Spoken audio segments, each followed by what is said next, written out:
बॉलीवुड के मशहूर अदाकार नवाब सैफ अली खान के हमले के पीछे आखिर असल कहानी क्या निकली। करीना कपूर हमले की रात क्या कर रही थी, खौफनाक चीजें इस वक्त सामने आना शुरू हो चुकी हैं। पुलिस ने सैफ अली खान के घर को कब्जे में ले लिया।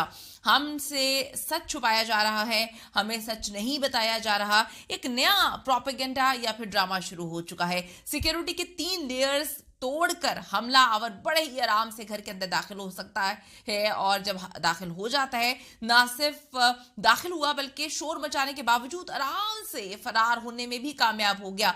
अंदर वाले की मर्जी के बगैर ऐसा मुमकिन नहीं। पुलिस एक्सपर्ट्स ने जी बड़े सवालात इस वक्त उठा दिए कि अंदर से कौन मुलविस था, अंदर से कौन मिला हुआ था जिससे सैफ अली खान के घर के अंदर ये चोर दाखिल करवाया और इस सारे के सारे मामले को सर अंजाम दिया गया। आज की वीडियो में इस पर बात करेंगे। रिक्वेस्ट है चैनल को सब्सक्राइब करिएगा, वीडियो को आखिर तक जरूर देखिएगा। बॉलीवुड के मशहूर अदाकार सैफ अली खान, जिनकी बीवी करीना कपूर किसी तारुफ की बहुत आज रही हैं। बॉलीवुड पे दोनों काम करते हैं, उसके बाद पूरी दुनिया में इनकी प्रॉपर्टीज हैं।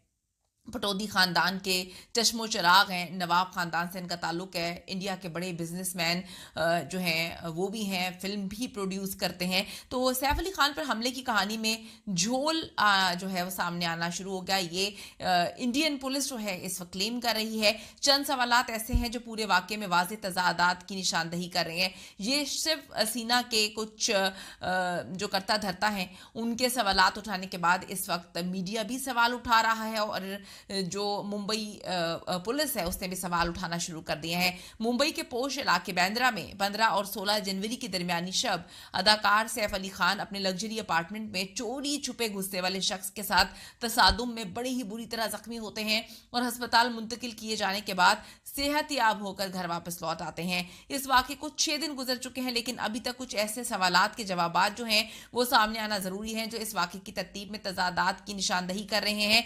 ये सवाल किए इस वक्त मुंबई पुलिस ने। हमला आवर बांद्रा जैसे पोश इलाके में वाकई इतनी ऊंची रिहाइश गाह के मेन गेट से बगैर किसी पूछगिछ के कैसे दाखिल हुआ?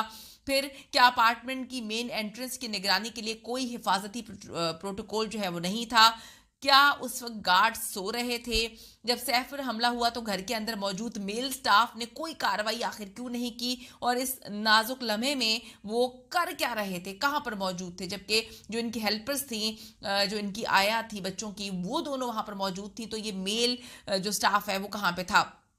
फिर सवाल इन्होंने पूछा कि जी पुलिस ने एक शख्स को गिरफ्तार कर दिया है, लेकिन वाकई के दिन की सीसीटीवी फुटेज में इमारत की सीढ़ियां उतरते देखे जाने वाला शख्स से उसकी शक्ल तो मिल ही नहीं रही। वो मुख्तलिफ क्यों है? क्या ऐसा लाइटिंग के फर्क की वजह से है या जानबूझकर किसी और को बली का बकरा बना दिया गया है?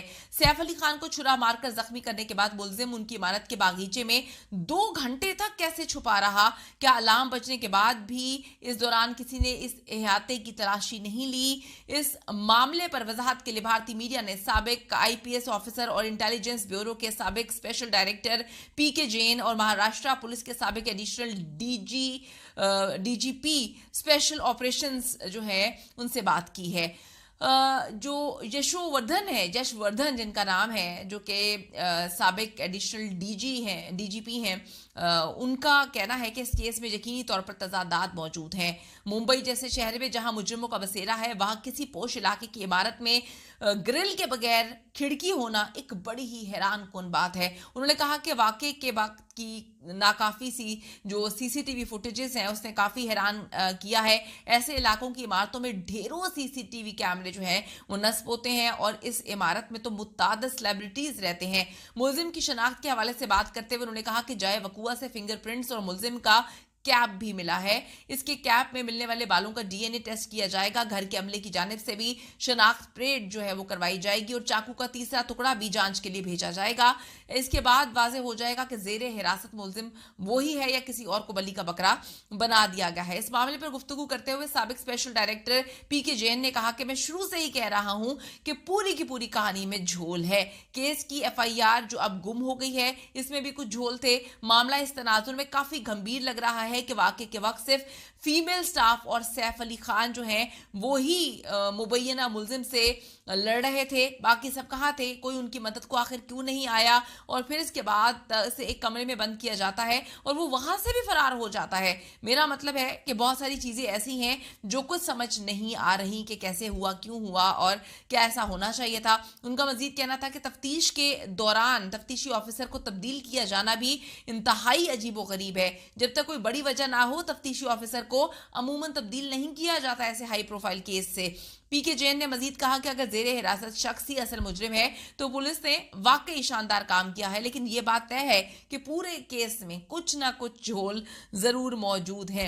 हमें तो चोटें नजर भी आई, हमने तो देखा उनकी गर्दन के पास निशानात भी हैं, हमने तो ये भी देखा कि बहुत सारे सबूत भी सामने आए हैं कि वो बड़ी तकलीफ दे सिचुएशन में वहां से गए, लेकिन इस बात का कोई जवाब नहीं मिल सका कि वो रिक्शे में क्यों गए, उनकी गाड़ियां कहाँ पे थी। बहुत सारी ऐसी चीजें हैं। कमेंट सेक्शन में जाके आप अपनी कीमती राय जरूर दीजिएगा कि जो इस वक्त शिवसेना, इंडियन मीडिया और जो पुलिस वाले इस बात पर तुले हुए हैं कि ये एक फेक मामला था, ये एक झूठी कहानी थी, इस पर आपकी क्या राय है जरूर बताइए।